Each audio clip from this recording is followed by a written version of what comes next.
broken bone. I don't care how fast you think somebody's going to come back. A bone still needs to heal. And even if it's just a chip fracture, like they say, it's still a bone that needs to heal. I think it's more than 6 weeks. It's not. No, I don't think it's going to be more than 6 weeks. Judge is starting to feel better, and I think when he is ready, he's going to come back quickly. They're not going to send him to a minor league rehab or do anything like that. No. I think he might go play maybe one game in Trenton, and that'll be it. Get some swings and let's go. We need you. Because their outfield right now, Shane Robinson, who he was one of those like anonymous trade deadline trades that Cashman made. He's one of those players that changes teams at the deadline because the team that traded him got maybe $50,000. I mean, it's a nothing trade, but they were willing to part with him. The Yankees were basically said, hey, we might need another outfielder. Send us this guy. We'll give you whatever. And so deals get made like that fairly often in baseball, where you don't even know the name of the guy who's being traded because he's a 25th man kind of player. But with Clint Frazier back on the DL because of concussion syndrome, concussion symptoms, and that's been going on now for a good month or so, actually probably close to 2 months, because Frazier came back. And then he dove to catch a ball, and the symptoms came back. So it's not like he had another concussion, but maybe he came back too fast. Well, it's probably a balance thing. Well, it's like, did you ever like, not fall, but you put your head down or something, and you feel lightheaded? Yeah, but I don't think it's like that. I'm not going to sit here and pretend that I know anything about concussions. I think I might have had one when I was like 11 or 12. It wasn't my fault. No, it wasn't actually. I was playing softball in recreation. And I don't even remember what happened, but I remember being on the field, and the next thing I remember was being home. And I looked at Mom and I thought, I don't even know how I got here. Really? I don't and remember that Mom at was hysterical, called the doctor. Oh, my God. Why don't I remember this? You weren't there. I was the only one who was home. But I remember when Suzanne almost cut her hand off. Like because I think I like dove into third base or something and like smacked my head on the ground or something. I don't even remember, but it was that kind of situation, and I just went home. It was like autopilot, and I was like, "How did I get here?" Like, wow. I don't even remember. So, but like I said, I'm not going to pretend like I know what's involved with concussion symptoms and whatnot. All I know is that Clint Frazier tried to make a diving catch, and the symptoms returned, so they put him back on the shelf in the DL because they wanted to try and get this kid healthy. But because of that, and because Jacoby Ellsbury, who's been useless all season, but he finally had hip surgery, so now he has an injury that'll cause him to miss the rest of the season, as opposed to inactivity. But neither one of those two could be used. So now all of a sudden the Yankees are dealing with, you got Brett Gardner, Aaron Hicks, and Stanton could play right field, but he's got a tweaked hamstring, so they don't want to put him in the outfield and possibly exacerbate that injury and be on the shelf for a longer period of time. So Shane Robinson and Neil Walker, who barely had played the outfield in his career, but then it just stuck him out in right field, and he's actually played fairly well out there, which is a relief. But that's where the Yankees outfield is right now. You were talking earlier in the season, you were talking about putting Stanton in left and either Hicks or Gardner in center and Judge in right, and you're talking about one of the best outfields in baseball. And now you have Gardner in left, Hicks in center, and Shane Robinson or Neil Walker in right field. The quality's not quite the same. But the Yankees are still the number 2 team in baseball, so yeah, that is partly because of the cushion that they had, and it's partly because they're still playing well. I mean, since the Red Sox swept the Yankees a couple weeks ago, the Yankees have gone 10-4. That's the 714 percentage. That's better than what the Red Sox have been doing all season. The Red Sox are playing something like 708 or whatever. So, and the Yankees, they just, like I said, they just swept Toronto. They're playing very well, and they're going to Miami for 2 games. They should win 2 games against the Marlins because the Marlins are horrible. But by the way, just before we go to a break, yes, you'd see they had the celebration of the 1998 Yankee team. Yes, truly one of the great teams ever in baseball. Absolutely, 114 wins. Yeah, and it was just a great team. Meanwhile, Jeter can't make it. I'm sorry, man. I'm down on him. I'm sorry. You know what? I know why. But no, he's a jerk. Well, and I don't disagree because this is his team. Out of all the teams, this is his team because it's he's always been the team player, never the star, but he was the star at the same time. And what bothered me the most about it, and I'm a Met fan, is that he's doing his little speech in front of a Marlin wall. Right. And I'm saying to myself, what are you trying to say here? You couldn't do it in front of a non-Marlin wall. You couldn't hop on a plane and get up to New York to do this just because you own 2% of the Marlins or whatever you own. I want to say it's 3 or 5%. Okay, still. I think he invested about $35 million or $30 million. Whatever it did, he couldn't show up for his team. I can't disagree with you, but I know why he did it. And the reason is that he is obviously a small owner of the Marlins, a part owner of the Marlins, and he now regards the Marlins as his team. He doesn't want to do anything that helps to promote the Yankees. And I think it's stupid.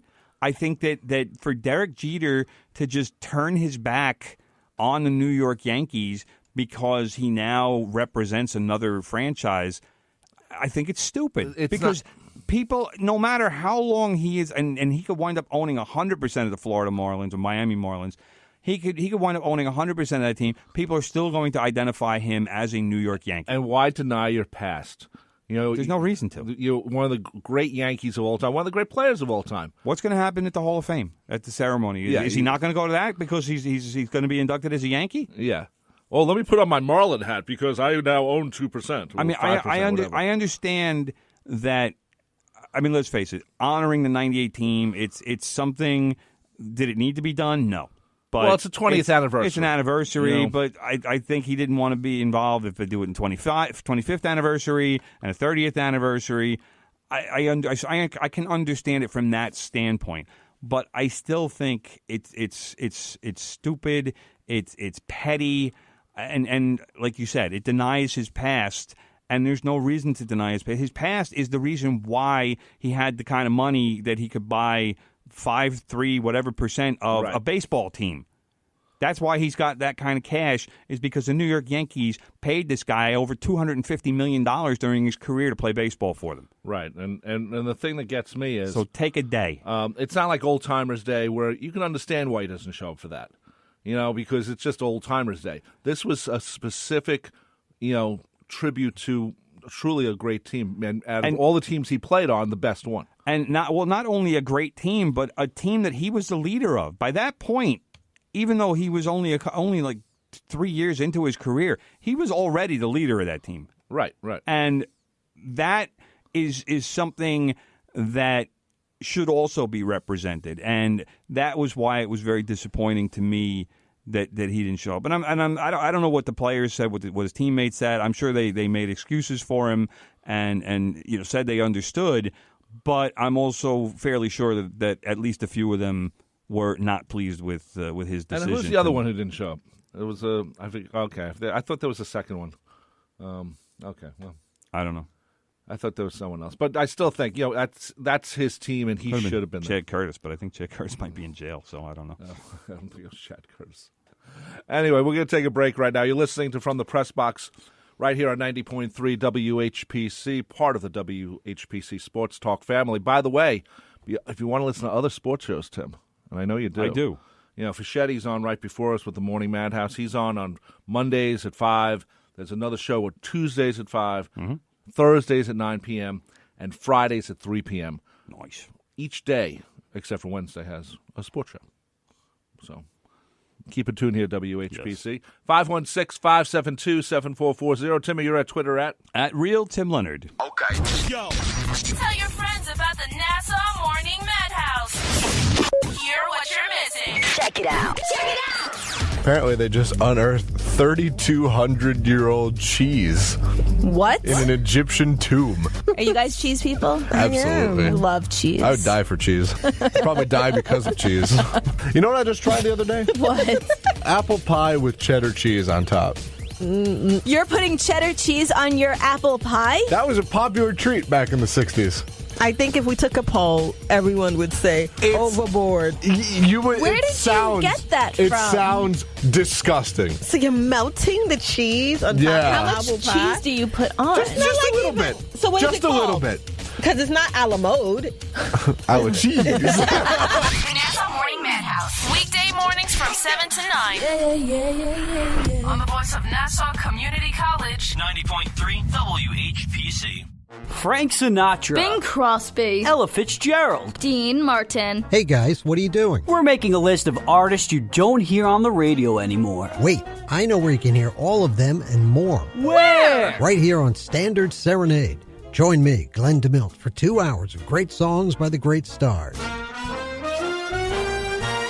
Saturday afternoon at 5 on the voice of Nassau Community College, 90.3 WHPC. Hamilton was adopted from a rescue in 2008. How did you not love him? Hamilton the Pug's adoption story started at a shelter. Visit theshelterpetproject.org to find a pet near you. Brought to you by Maddie's Fund, the Humane Society of the United States, and the Ad Council.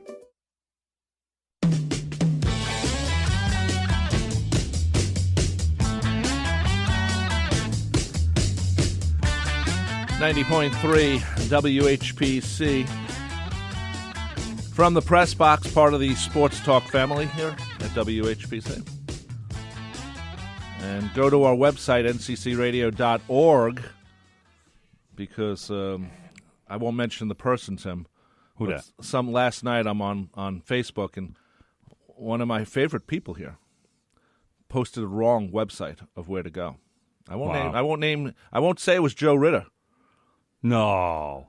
Buffalo Bills. Tech Savvy Joe. But maybe it was. I don't know. But he wrote nccradio dot something else. And I had to write back. It's nccradio.org. It might have been Joe Ritter. Hitting my head against the microphone. The Facebook Live people can see me hitting my head against the microphone. Joe's, problem is he's a Buffalo Bills fan. Let's be honest. Yeah, not too many of them can spell. Yeah, spelling and Buffalo Bills doesn't go together. No. Anyway, happy birthday, brother. Thank you, brother. The Mets were in Williamsport. Williamsport, PA. And you know who they saw? Several of them. Who? Big Al. Who's Big Al? Oh, you didn't see Big Al? No, Big Al's a celebrity. Jimmy Kimmel made Big Al. Big Al is a player who is from New Jersey. I believe it was from Morristown. Is he actually big? He's a big kid. Big. Big Al needs to cut back on the desserts a little bit. But loves the buffet. Big Al was on. He did one of those intros on ESPN, like all the kids do nowadays. Right.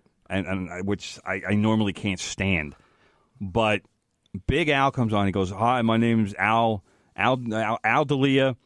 What did he say? He goes, my name's Al D'Elia. The guys back home call me Big Al, and I hit dingers. And Kimmel went nuts. He's like, we got to get this kid. Kimmel has him on the show. The kid is a riot. He's 12 years old, and he's a riot. That's great. No nerves being on TV at all, anything. He's cracking jokes. So the people at Williamsport, they had something up at Cooperstown, I think it was, and they had a home run hitting contest with some little leaguers. Right. He wound up going to that. I don't know how he did. I didn't hear what the result was. But ESPN has now made him like a color analyst or something for the Little League World Series because the kid is a riot. So they had some of the Mets players met him yesterday. Rhys Hoskins, who is a big power hitter for the Phillies, he did a selfie on Instagram where he's like, "Yo, hey, I'm up in Williamsport, hanging out at Little League World Series, and look who I ran into." And he pans the camera over, and there's Big Al sitting there with a big grin on his face, and he's like, and Rhys Hoskins goes, "Yeah, hey, Big Al." He goes, what's that we both like doing? And Big Al just looks at the camera with a smirk and goes, "Hitting dingers." It's hysterical. I'm loving this kid. He's getting his 15 minutes. Yeah, I'm not a big fan of turning the kids into celebrities because I'm not sure how it affects them down the road. I normally don't like it, but this kid's actually funny. But yeah, he sounds like he's enjoying it.